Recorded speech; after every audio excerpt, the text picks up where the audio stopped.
Buenas tardes, mi nombre es Luis Baltasar García Flores y yo les voy a hablar hoy acerca de la fiebre tifoidea. A lo largo de los años, la medicina ha evolucionado de manera sorprendente. Actualmente, los últimos avances en el tratamiento de enfermedades han logrado repercutir de manera crítica en la manera en que tratamos procesos patógenos. Hemos podido descubrir tratamientos de enfermedades que nunca hubiéramos imaginado y gracias a esto hemos logrado salvar la vida de millones de personas. Un ejemplo claro de un proceso patológico que ha sido controlado es la fiebre tifoidea.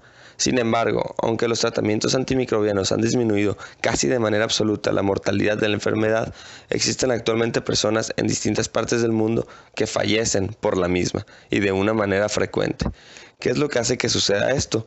¿Qué factores socioculturales influyen? ¿Y cómo entra México en todo esto? Estas son preguntas que se buscarán resolver en el desarrollo de la presentación.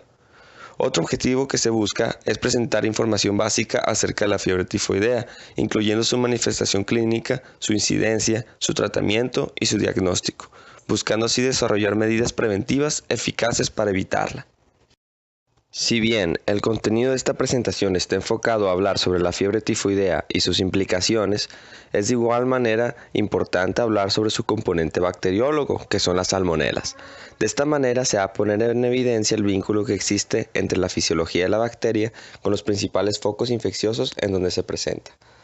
Entonces decimos que las salmonelas son un grupo de bacterias pertenecientes a la familia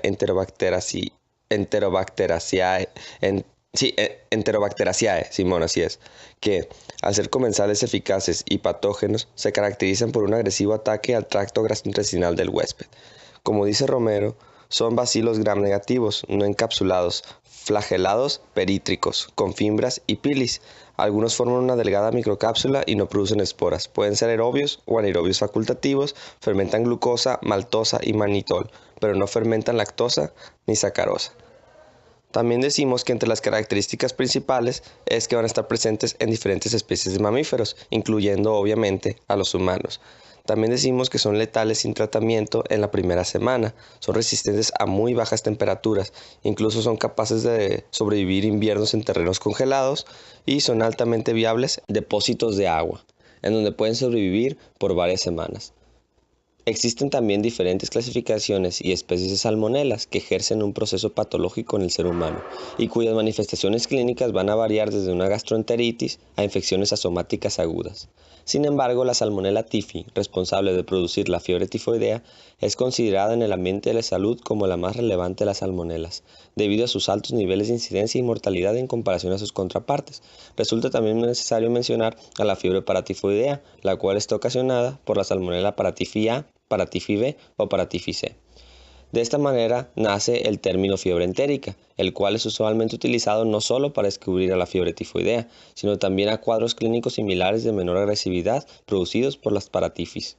Entonces, fiebre entérica es igual a la combinación de las manifestaciones clínicas de fiebre tifoidea y de fiebre paratifoidea.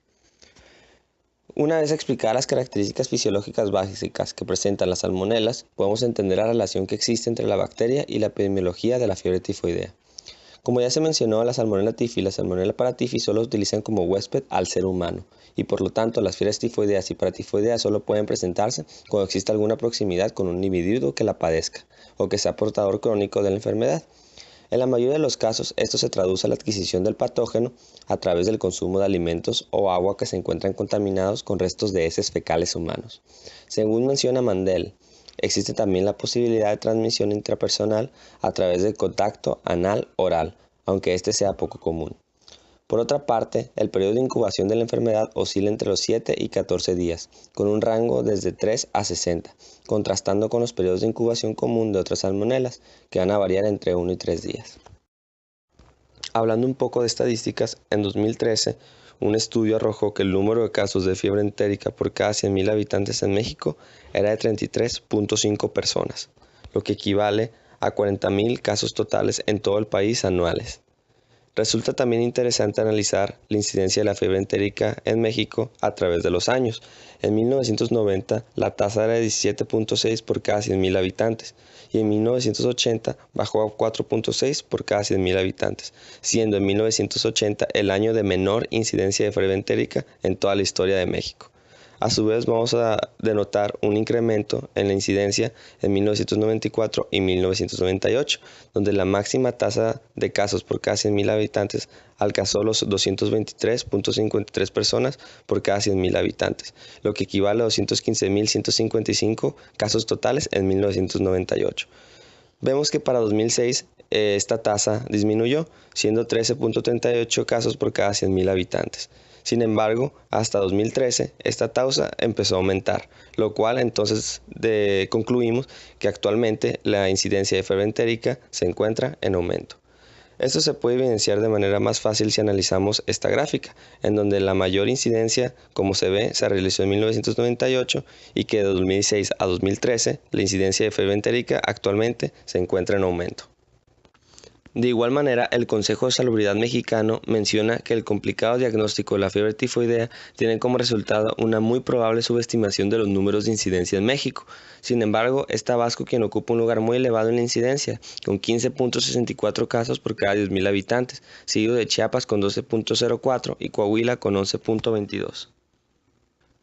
Hablando sobre estadísticas mundiales, vamos a tener que existen 21 millones de casos de fiebre entérica en el mundo. De esos 21 millones, 6.178.620 provienen solamente de la India, lo cual vemos un gran contraste si lo comparamos con tan solo los 500 casos de fiebre entérica que provienen de Estados Unidos.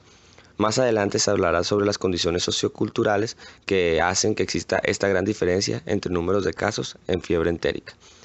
También aquí podemos ver un mapa sobre la incidencia de la fiebre tifoidea, siendo el color verde más oscuro cuando existe un alto riesgo de fiebre tifoidea y el verde más clarito un riesgo menor. De esta manera podemos ver países desarrollados como los europeos, Estados Unidos o Canadá no tienen riesgo de fiebre tifoidea, y por otra parte países de segundo mundo también tienen un medio riesgo. Sin embargo, cuando vemos condiciones como Indonesia y la India actualmente se encuentran en un alto riesgo de fiebre tifoidea. Países como México y Latinoamérica se encuentran en riesgo medio. Finalmente, hablando sobre estadísticas, la Salmonella typhi es una bacteria que tiene una gran adaptación con diferentes nichos ecológicos, lo que le permite sobrevivir en condiciones extremas. Las mayores tasas de infección se encuentran en menores de 20 años, aunque existe un mayor índice de mortalidad en neonatos donde puede alcanzar hasta un 7%. Es importante reflexionar acerca de las condiciones socioculturales que hacen a México un foco de infección de fiebre tifoidea comparado a países desarrollados como Estados Unidos. Principalmente, esta se relaciona íntimamente con la forma en la que es transmitida la bacteria y los malos hábitos higiénicos propiciados por nuestra cultura. Al encontrarse la Salmonella typhi en aguas contaminadas con heces, se puede concluir que países con malos sistemas de tratamiento de aguas negras son más propensos a desarrollar la enfermedad. Es por esto que en México existe una marcada diferencia en incidencia en comparaciones a países desarrollados, aunque es por eso también que en países con un drenaje deficiente como Indonesia o la India, la incidencia de la enfermedad es hasta 100 veces mayor que en nuestro país. Otro aspecto cultural importante son los hábitos higiénicos y específicamente el hábito de lavarse las manos. Se han registrado casos en que vendedores ambulantes infectan infantes y niños con Salmonella typhi por un deficiente o nulo lavado de manos. Actualmente existen numerosas campañas de concientización que luchan contra este problema, logrando incluso disminuir las estadísticas de incidencia. Otro posible factor es que la bacteria se desarrolla más eficazmente en climas tropicales y subtropicales, haciendo a Latinoamérica un lugar idóneo para la presentación de la enfermedad. Si bien ya hemos hablado de las salmonelas y su impacto a nivel cultural y social, realmente poco se ha dicho acerca de la fiebre tifoidea, sus manifestaciones clínicas, su diagnóstico, su tratamiento.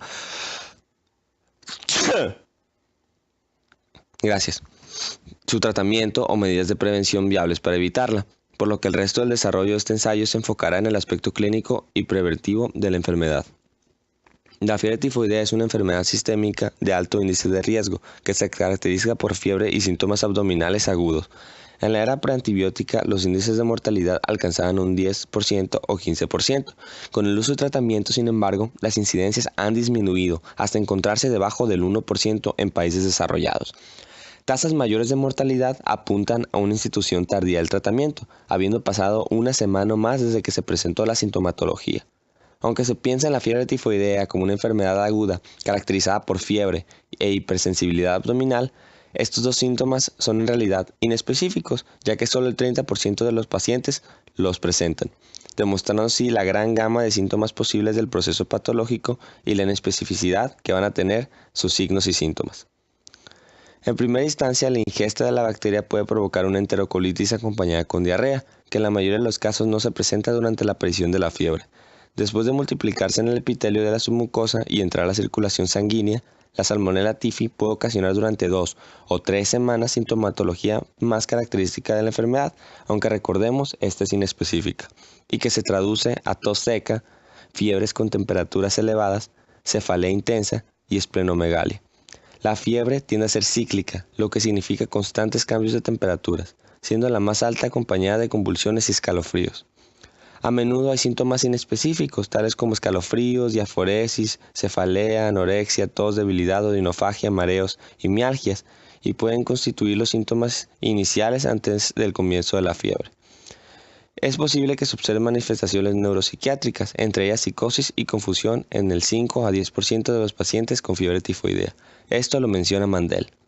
Si bien el líquido cefalorraquídeo no presenta alteraciones durante la fiebre tifoidea, se recomienda realizar una punción lumbar para descartar la posibilidad de meningitis bacteriana por diversos patógenos. Por otra parte, Mandel menciona que alrededor del 30% de los casos presentan máculas de color rosado en el área torácica, así como alrededor del 50% de los casos presentarán peristaltismo acelerado y hepatosplenomegalia. Las complicaciones con mortalidad vinculada generalmente se presentan en la tercera o cuarta semana desde la aparición de la sintomatología y cuando no se han tomado tratamiento. Si bien estas complicaciones pueden ser de diferentes regiones anatómicas como la artritis y la osteomielitis, generalmente se localizan en el tracto intestinal. Estas complicaciones incluyen perforación intestinal o hemorragia, pericarditis, orquitis y abscesos esplénicos y hepáticos. En cuanto al diagnóstico, lo más recomendable se considera realizar un cultivo de Salmonella typhi específicamente en sangre, puesto que el aislamiento de heces, bilis u orina no se consideran tan confiables por la alta factibilidad en el estado del portador. El cultivo más utilizado para la detección de fiebre tifoidea es el mielocultivo, puesto que ofrece las mayores probabilidades de éxito de aislamiento de Salmonella typhi, logrando obtener más del 90% de resultados positivos. Otros cultivos como el hemocultivo y el cropocultivo también son utilizados para el diagnóstico de la fiebre entérica, aunque si bien vamos a hablar que este tipo de cultivos realmente solo se utiliza en los países de primer mundo. En países como México aún se utilizan las reacciones febriles para la detección de fiebre tifoidea. En cuanto a tratamiento, es fundamental el diagnóstico oportuno y el inicio de terapia microbiana antes de la primera semana desde la presentación de los signos y síntomas. Kumate, en su libro Infectología Clínica, menciona que es además fundamental la constante revisión de estado de hidratación de aquellos pacientes que lo mediten, así como también la corrección de equilibrios de electrolitos. El principal antimicrobiano utilizado en el tratamiento de la fiebre tifoidea es el cloranfenicol, el cual, después de su descubrimiento e implementación, logró reducir la tasa de mortalidad del 15% al 1%. Dice Kumate, este antibiótico ha sido el tratamiento de elección de fiebre tifoidea desde finales de los años 40, ya que se ha demostrado que es altamente efectivo y de bajo costo. En niños, la dosificación es de 100 miligramos por cada kilogramo de peso, repartido cada 6 horas durante 10 a 12 días. En adultos es de 50 miligramos por cada kilogramo en la misma posología. La dosis máxima no debe sobrepasar los 3 gramos y la dosis total acumulada no debe ser mayor que 30 gramos. Si el paciente está inconsciente o hay intolerancia por vómitos, el antibiótico sí puede administrarse vía intravenosa o la misma dosis. Otros antimicrobianos útiles en el tratamiento de la fiebre tifoidea son la ampicilina, el suflametoxazol, trimetoprim, la furazolidina o las quinolonas. Finalmente, existen múltiples medidas preventivas en las que pueden ser utilizadas para evitar una infección de Salmonella typhi. En Latinoamérica existe una vacuna contra la fiebre tifoidea. Sin embargo, esta no forma parte de la cartilla de vacunación y solo se recomienda a trabajadores de salud, manipuladores de alimentos y trabajadores de laboratorios. Se recomienda obtener la vacuna si se planea viajar a específicas zonas asiáticas donde las tasas de incidencia, como ya vimos, son más elevadas. En general, dice Jiménez, se recomienda el consumo de huevos pasteurizados, sobre todo en residencias de ancianos y hospitales, evitar alimento poco cocinado que contengan huevo, conservar los alimentos en el refrigerador y educar a los ciudadanos en la importancia del lavado de manos. En conclusión, la fiebre tifoidea es una enfermedad que, a pesar de ser fácilmente controlable por los avances médicos actuales, sigue teniendo un índice con mortalidad alrededor del mundo. Esto se debe principalmente a una combinación de diferencias culturales entre los diferentes países del mundo, una mala infraestructura en el drenaje de algunas ciudades y en las diferentes temperaturas y climas trópicos que propician el desarrollo de la bacteria y potencializan su acción. Es importante saber que en México la enfermedad se encuentra relativamente controlada con respecto a diferentes países en vías de desarrollo, aunque aún nos falta un largo camino para alcanzar la eficiencia en el control de enfermedades presentadas por países del primer mundo como lo son Estados Unidos o Alemania. Finalmente, es necesario enfatizar en la importancia que tiene la prevención dentro del proceso patológico y mencionar que los avances próximos en el área médica deben ser enfocadas no al desarrollo de vacunas o antimicrobianos más potentes, sino mejores implementaciones de programas de prevención y enfatizar la importancia de estos procesos en la población. De esta manera se concluye que el mejor remedio ante cualquier enfermedad o proceso infeccioso es, sin duda alguna, una buena prevención. Gracias.